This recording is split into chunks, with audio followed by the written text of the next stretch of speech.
Bonjour à tous, en tant qu'ancien entrepreneur individuel, j'ai pris l'initiative aujourd'hui d'interviewer deux personnes qui ont fait quelque chose de complètement fou. En parallèle de leur activité, et ils ont codé pendant 7 ans un logiciel en partant de rien, sans en parler à personne. Donc aujourd'hui, on va rencontrer Fred et Jade. Fred, Jade, c'est vrai cette histoire? Alors oui, c'est totalement vrai. Tout a commencé en 2017-2018 où je me passionne pour le codage de mon côté, tout seul. Je travaillais déjà à l'époque pour un éditeur de logiciels et je faisais les réunions techniques et j'étais émerveillé par la technique. Et donc je me suis dit, allez, j'y vais, je vais apprendre un langage. Et de là me vient une idée de me dire, bah, c'est vrai qu'on travaille tous les jours sur ces logiciels-là. Moi, j'aimerais bien avoir ça comme logiciel. Mais voilà, je voulais autre chose. Je voulais quelque chose qui moi, me plaisait. Et du coup, bah, je me dis, bah, je vais attaquer, je vais démarrer un logiciel. Et là, donc, j'en parle à mon meilleur ami. Et il me dit, bah, moi, c'est pareil, ça me passionne, le code, etc. Donc, on commence à coder ensemble. Et tout a commencé comme ça. Et après, bah, c'est devenu, il y a des années, on le faisait un peu moins, des années un peu plus. Bah voilà, des fois c'était un peu le soir, des fois le week-end, et bah, d'année en année ça s'est intensifié. Puis en plus on a recommencé des fois tout à zéro, des choses comme ça, et du coup bah, on est arrivé aujourd'hui à quelque chose qui a un vrai périmètre fonctionnel intéressant. Ouais, effectivement. D'accord. Ouais. Donc 7 ans plus tard, Quintessia. 7 ans plus tard, Quintessia. Et D'accord. petite anecdote, j'ai un souvenir, quand j'étais justement à l'époque commerciale, j'avais un collègue à mon bureau juste à côté. Quand je lui ai parlé de mon projet au tout début, j'avais même pas commencé à faire de ligne de code. Il me disait, non mais ton rêve là, il me dit, ça me paraît impossible. Bah si, Bah, aujourd'hui, si, on y est. il a fallu près de 10 ans, mais si, c'était possible. Ouais, Et c'était d'ailleurs, très long. ça s'appelait pas Quintessia. Oui, Ah. oui, effectivement. C'était quoi le Originellement, nom originel? alors, mon ami d'enfance et moi-même, on se connaît depuis la maternelle, donc on a eu le temps de, voilà. On était des grands joueurs de Final Fantasy VII à l'époque, en jeu vidéo, et dedans on utilisait les Materia. Donc moi je voulais absolument que le logiciel s'appelle Materia. Et bah, voilà, du coup, le jour où on a voulu commencer, et puis quand Jade est arrivée, elle a dit non mais on va regarder quand même sur Sur l'INSEE l'INPI, si c'est possible. si c'est déjà pris comme logiciel Voilà. matériel. Et du coup, non, tout était pris. Il y en avait déjà Voilà. 10. Et donc, il a fallu réfléchir à un nouveau nom qui est pas très loin. Quintessia, finalement, Oui, ça reste ça pas se très rapproche. loin. Voilà. Et qui sont du coup les visages derrière Quintessia? Bah, alors, originellement, c'est moi et Thibaut, donc les deux associés fondateurs, si je puis dire. Et puis, bah, est venu donc se greffer Jade au projet, qui bah, nous a apporté énormément de fraîcheur et surtout d'une vision différente, parce que nous, on avait une vision qui était dans notre truc. Et elle, quand elle est arrivée, elle nous a dit non, non, mais là, les gars, c'est pas du tout comme ça que ça va fonctionner. Il va falloir repasser par le code, il va falloir recommencer des choses. Et ça nous a énormément remis en question et ça nous a fait beaucoup de bien, parce que nous, on avait une vision. On faisait ça le soir et le week-end. On était un peu des amateurs en devenir de professionnalisation. Bien Et puis sûr. avec Jade, elle nous a forcé à nous professionnaliser et ça nous a fait beaucoup de bien. Ouais, il fallait une vision annexe, je pense. Ah oui, oui, complètement. Son arrivée a été essentielle pour. C'est son arrivée qui a déclenché la création finale du projet, en fait. Hein. C'était finalement l'élément qui nous manquait pour aller au bout.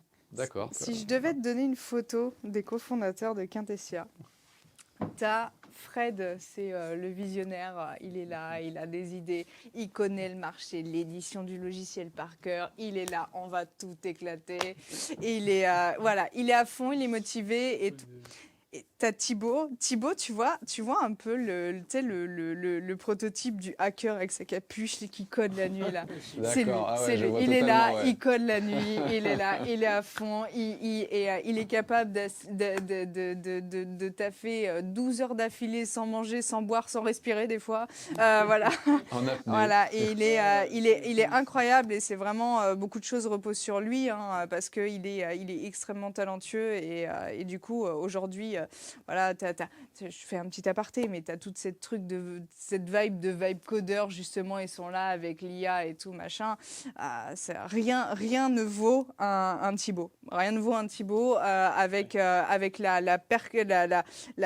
est là dès qu'on veut faire une fonctionnalité. Ok, mais du coup, tu as pensé à ça. Et si le gars il clique en haut à gauche au moment de l'interstice du soleil et de l'hiver, qu'est-ce qui se passe? Et donc, il nous permet de penser à tout et d'avoir un truc extrêmement performant. Et puis, bah, du coup, tu as moi qui est arrivé là comme une fleur. Petite fraîcheur. en disant c'est moche, on refait tout. Et surtout, j'ai essayé de penser moi à l'expérience utilisateur, puisque je ne sais pas coder, hein, donc c'est pas mon rôle à moi. Donc j'ai essayé surtout de penser à l'expérience utilisateur. Je veux que ce soit super fluide, je veux que les commerciaux ils aient envie de travailler dessus. Et voilà, donc je fais un petit peu la patte artistique, intuitive, ce qu'on appelle l'UI et l'UX pour les connaisseurs. Et donc voilà, en n'y connaissant rien, j'ai dû me former là-dessus. Donc voilà, on a une équipe de choc et surtout ce que j'aime bien, c'est qu'on se complète très bien tous les trois. C'est-à-dire qu'on se complète vraiment extrêmement bien. Je pense qu'il fallait au moins 3 personnes, honnêtement, hein, pour qu'un projet de cette ampleur puisse naître. La Sainte Trinité. Hein, pour Ouais, les la gamers. Sainte Trinité. Oui, et puis même dans le processus décisionnel, c'est majeur parce que des fois, des fois, je pouvais avoir des incroyables idées. J'avais l'impression que c'était international et que peut-être que Thibaut il m'aurait dit oui, on le fait, pourquoi pas. Et que là, Jade d'un côté, non mais là t'es à l'ouest complètement, redescends un petit peu sur terre. Et du coup, le fait d'être à 3, ça permet d'avoir 3 avis différents et de se mettre d'accord. Et puis quand on emporte la majorité, on y va. Et du coup, ça va très vite. Dans les décisions, on se prend pas la tête. On va vite, on va à l'essentiel. Ça fait gagner beaucoup de temps. Voilà. D'accord. Ça fait quelque chose de plus qualitatif. Ok. Et du coup, dans un marché où il y a beaucoup de logiciels de CRM, ERP, pourquoi repartir là-dedans, dans ce type de logiciel? Alors, c'est un petit peu comme si je disais, pourquoi aujourd'hui créer une marque de chaussures? Il y en a déjà 150 000. C'est Bien qu'à sûr. un moment, il y a un passionné de chaussures qui va vouloir créer sa chaussure. Réinventer la chaussure. Ou réinventer la chaussure. Ouais. Alors, réinventer, mais moi, je me positionne dans cette vision-là. C'est-à-dire qu'à un moment, j'ai toujours été passionné de ça. Et c'est cette passion qui m'a donné envie de faire ma propre œuvre de logiciel. Parce que le logiciel, par logique, c'est une œuvre infinie. C'est-à-dire qu'on code, on code, on code et ça ne s'arrête jamais. Et j'avais envie de créer ma propre vision du logiciel. Donc ça vient de là. Ça part d'une passion. Finalement, c'est ça. Et surtout, on est des utilisateurs depuis des années de CRM et de RP. On sait ce qu'on a détesté, on sait ce qu'on a adoré dedans. Et on s'est dit, pourquoi pas Vous faire différencier avec le vôtre, quoi. un melting pot et d'y ajouter notre patte. Et voilà. D'accord, ok. Et comme toute bonne question, comment financer tout ça sans vendre un peu son âme et sacrifier un peu quand même beaucoup de budget sur ce logiciel, quoi? On adore les pâtes. On adore les pâtes. C'est-à-dire qu'à un moment, on mange des pâtes. un moment, il n'y a pas 150 000 solutions. C'est-à-dire que tu réduis tes frais. On réduit les frais. On travaille avec des fonds qu'on va étaler. On a une structuration qui nous permet de tenir longtemps de cette manière-là. De toute façon, l'entrepreneuriat, c'est accepter de perdre le confort. À un moment, oui, clairement. Et de vivre dans cette acceptation de la perte de confort. Si on veut tout le temps le confort, à un moment, on ne va pas entreprendre. Hein. Sinon, la vie d'un entrepreneur, c'est pas du confort. Hein. Et j'ai envie de vous dire, oui, et comme tout entrepreneur, il y a un moment où on a failli craquer et se dire on y va pas, est-ce qu'on arrête ce qu'on est en train de faire? Est-ce que ça a été le cas pour vous? Bien sûr. C'est une évidence. Ce qui fait tenir, c'est la passion. Ce qui nous fait y revenir. Il y a eu des moments où on avait déjà développé le logiciel, il était bien structuré. Et à un moment, moi, j'avais des sujets majeurs dans ma vie perso, dans ma vie pro, en tant que salarié avec mon entreprise. Et je ne pouvais pas m'y coller. Et après, le temps passe, et puis on se dit, c'est bon, finalement, j'arrête tout ça. C'est trop fatigant, c'est trop épuisant. Et puis un jour, c'est la passion qui nous fait revenir. À un moment, je suis sur le logiciel, je me dis, putain, ça, je l'aurais fait différemment. Et là, ça revient, et puis on s'y remet. Et quand on a des accomplissements qui marchent, une fonctionnalité qui tourne, qui fonctionne, où on vous dit, c'est super ça, et du coup, ça redonne l'envie. Et voilà. Et c'est à partir de ce plaisir-là que ça revient. Mais dans tous les cas, c'est dur. Bien sûr que c'est dur. Je pense que il y a 2 choses qui font tenir. Comme tu dis, il y a la passion, mais il y a aussi, quand tu prends un petit peu de recul, pourquoi est-ce qu'on a fait ce projet-là? Parce que c'est là-dedans qu'on est le meilleur. Et donc, si je devais tout arrêter demain pour recréer quelque chose de toute pièce, déjà, je perdrais du temps, parce que c'est déjà bien avancé quand même. Et puis, au-delà de ça, je suis meilleure à quoi dans la vie? Je pense qu'on est arrivé à un point de stress qui nous a permis de prendre du recul et surtout d'aligner les choses, se dire comment on va structurer notre vie financière pour pouvoir tenir. Et puis aussi, on a orienté certains pans parce que nous, on veut absolument éviter les levées de fonds, du moins de manière anarchique, c'est-à-dire de le faire de créer le produit pour une levée de fonds et non pas de créer le produit pour le client. Moi, ce que je veux, c'est que ce soit le client qui nous permette de gagner de l'argent et pas une levée de fonds. Et après, si demain, un jour, on doit effectivement avoir des investisseurs, pourquoi pas? Et c'est à partir de là qu'on a raisonné aussi d'autres idées, c'est-à-dire de se dire, finalement, on va pouvoir aussi faire entrer des investisseurs, mais qui sont des investisseurs clients, c'est-à-dire de trouver des clients, leur permettre d'investir dans la solution, mais en même temps d'être utilisateurs. Et donc, c'est une autre vision. On change un peu la vision, c'est-à-dire nous, on s'aligne économiquement pour tenir le plus longtemps possible, voire pour toujours, hein, et on a de l'autre côté la possibilité de faire rentrer des fonds quand on en aura besoin par l'intermédiaire de partenaires directs et pas de grosses structures pour éviter justement cette logique d'une pression qui ne sera pas saine pour nous, du moins au début, sachant qu'on s'en met déjà bien assez. Oui, j'imagine. Voilà. Ouais, donc il y a un confort financier qui n'est pas le même parce que toi, Jade, je crois qu'en 2024, tu as rejoint Quintessia. Qu'est-ce qui t'a fait rejoindre l'aventure alors que les conforts financiers ne sont pas les mêmes en tant que commercial où on est Ça, c'est salarié, clair. comme tu disais, et qu'on a son confort et on dépense sans compter, et que là, on est son propre chef d'entreprise, quoi.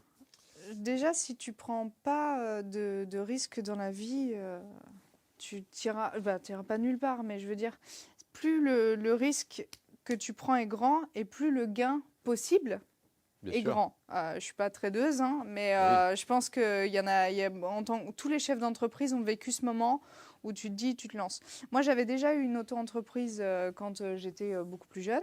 Et c'est vrai que c'était très confortable le salariat, mais tu as un espèce de plafond de verre et puis ça manque un peu de créativité. J'ai pas quitté mon job pour rejoindre Quintessia, hein. C'est simplement un concours de circonstances qui a fait que j'ai Fred qui était en train de monter ce projet-là et j'étais en train de quitter mon job à ce moment-là. Et donc, ça s'est fait assez naturellement. Ce qui est certain, c'est que tu prends des risques à hauteur de ce que tu peux gagner. Et on prend beaucoup de risques, mais on peut gagner beaucoup humainement, Bien sûr. en termes d'expérience et en termes de ce qu'on peut apporter. Et on essaie de mettre une pierre dans l'édifice de l'édition du logiciel français. Et on n'est pas les premiers et on ne sera pas les derniers. Et c'est sûr. bien. Ouais, donc du coup, Jade, c'est toi qui as trouvé le nom de Quintessia, c'est ça? Ça vient d'où, en fait?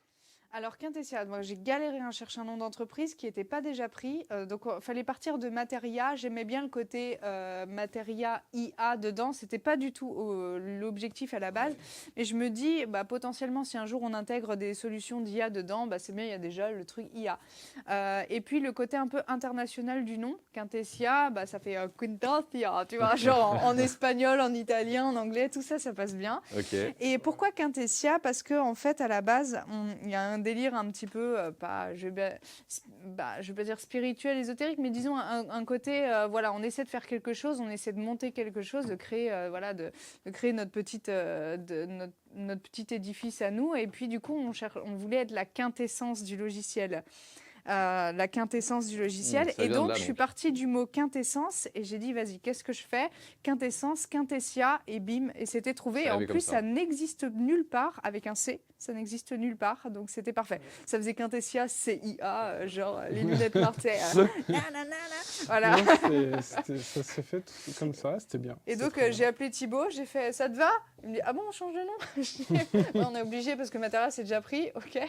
Il me dit, oui, Et je m'en rebelote bats. ton code tout, etc. Il me dit, moi, je m'en Non, fous. alors heureusement, ça nous a pas Ah bah fait non, recoder ça. Non, non. non. Et il dit, moi, je m'en fous. Fred a fait, moi, je trouve ça super. Et c'était réglé. Voilà. Ok. Ouais, décision rapide. Boum. À 3. Voilà, Facile. c'est ça. En parlant de ça, soyez honnête, hein, Quintessia, vous l'utilisez pour gérer Quintessia, du coup?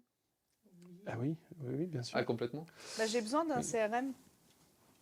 Et donc, on a Quintessia qui, au début, n'était pas encore tout à fait au point. Et en fait, le fait que moi, je l'utilise pour faire mon commerce, parce que je suis du coup la commerciale du groupe, et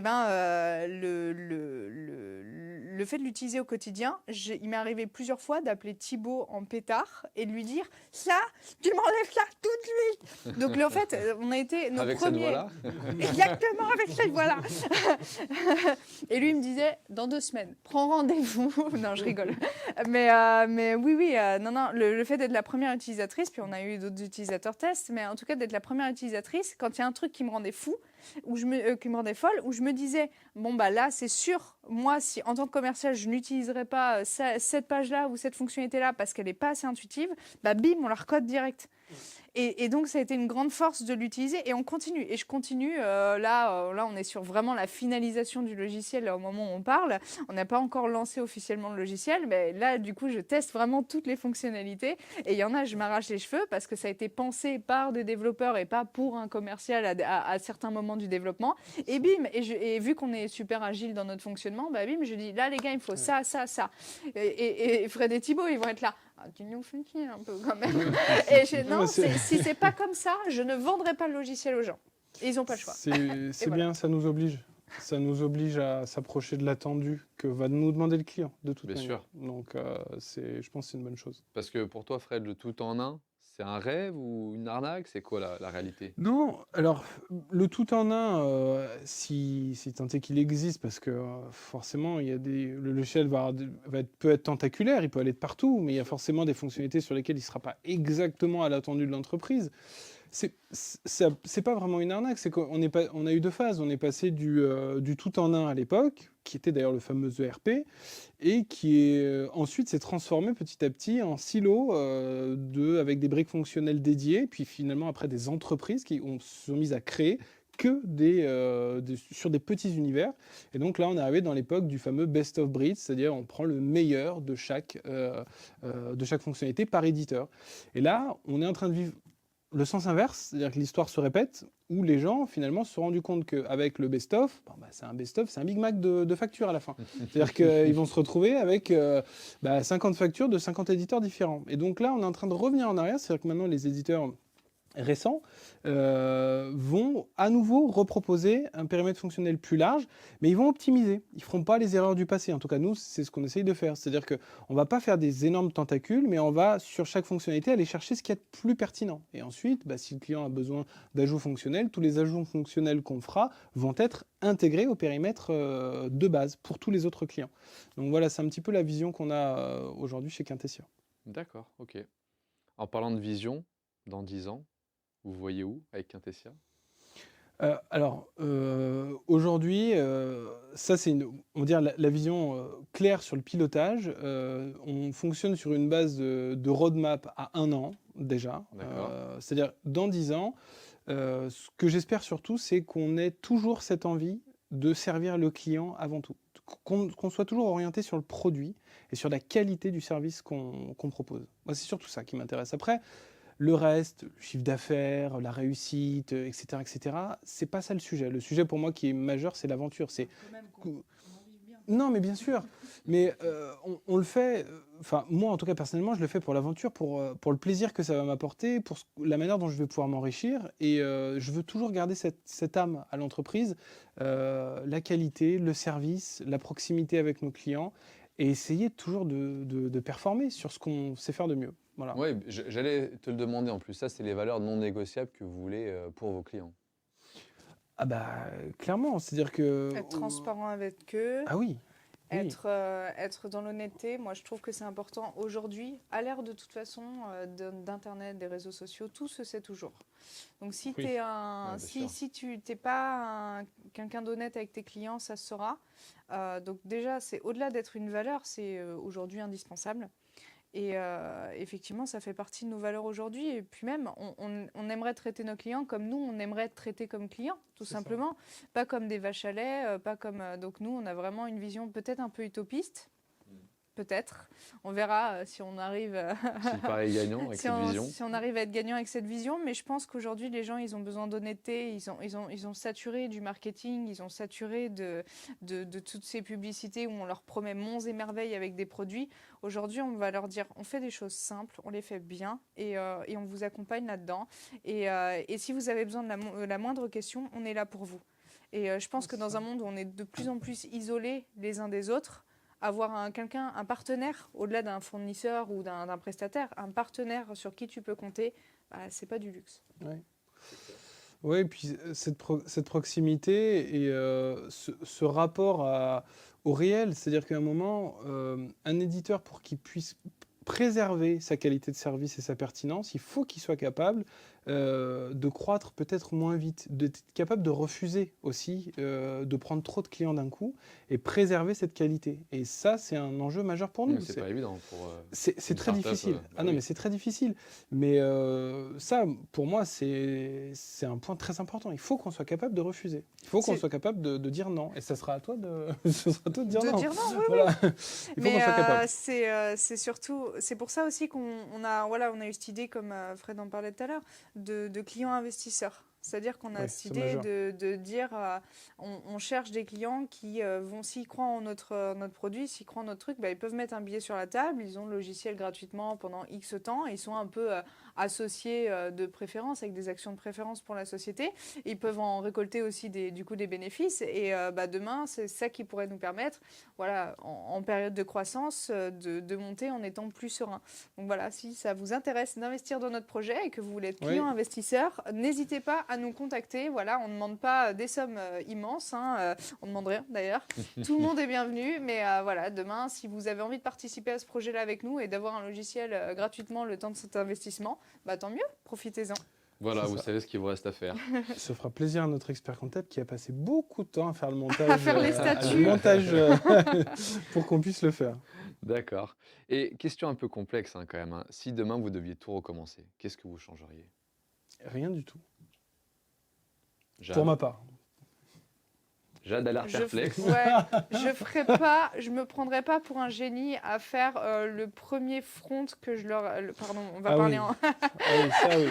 Ah ben, Ça, oui. j'essaierai de moins foncer tête baissée sur le design parce que je leur ai fait faire tout un premier design qui était pas ouf, on va dire ça comme ça, ce qui leur a entraîné beaucoup de problèmes. Ils m'ont fait confiance, très bien, merci.